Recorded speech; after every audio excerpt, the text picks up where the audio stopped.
দেশ বিদেশের বাছাই করা খবর নিয়ে সর্বদাই সত্য সন্ধানী ই নিউজ ভারত। নমস্কার, ই নিউজ ভারতে আপনাদের সকলকে স্বাগত। শুরু করছি ওয়েদার আপডেট। বঙ্গোপসাগরে একটি শক্তিশালী ঘূর্ণাবর্ত অবস্থান করছে, যার প্রভাবে আগামী 48 ঘন্টার মধ্যে বঙ্গোপসাগরে নতুন করে নিম্নচাপ সৃষ্টি হতে পারে। এর ফলে কলকাতা সহ দক্ষিণবঙ্গের একাধিক জেলায় বৃষ্টির পরিমাণ মারাত্মকভাবে বৃদ্ধি পাওয়ার সম্ভাবনা রয়েছে। আলিপুর আবহাওয়া দপ্তর জানিয়েছে, আজ দক্ষিণ 24 পরগনা, পূর্ব মেদিনীপুর এবং পশ্চিম মেদিনীপুরের দু একটি জায়গায় অতি ভারী বৃষ্টির পূর্বাভাস রয়েছে। সেখানে 12 থেকে 20 সেন্টিমিটার পর্যন্ত বৃষ্টি হতে পারে। এছাড়া উত্তর 24 পরগনা, হাওড়া, হুগলি, কলকাতা, বাঁকুড়া ও ঝাড়গ্রামে দু একটি জায়গায় ভারী বৃষ্টির পূর্বাভাস রয়েছে। সেখানে 7 থেকে 11 সেন্টিমিটার পর্যন্ত বৃষ্টি হতে পারে। আজ কলকাতার আকাশ মূলত মেঘলা থাকবে। দফায় দফায় হালকা থেকে মাঝারি বৃষ্টির পূর্বাভাস রয়েছে। উত্তরবঙ্গের সমস্ত জেলাতে হালকা থেকে মাঝারি বৃষ্টির পূর্বাভাস রয়েছে।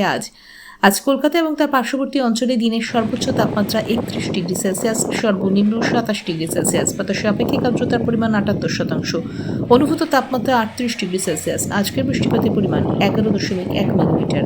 ব্যুরো রিপোর্ট, ই নিউজ ভারত।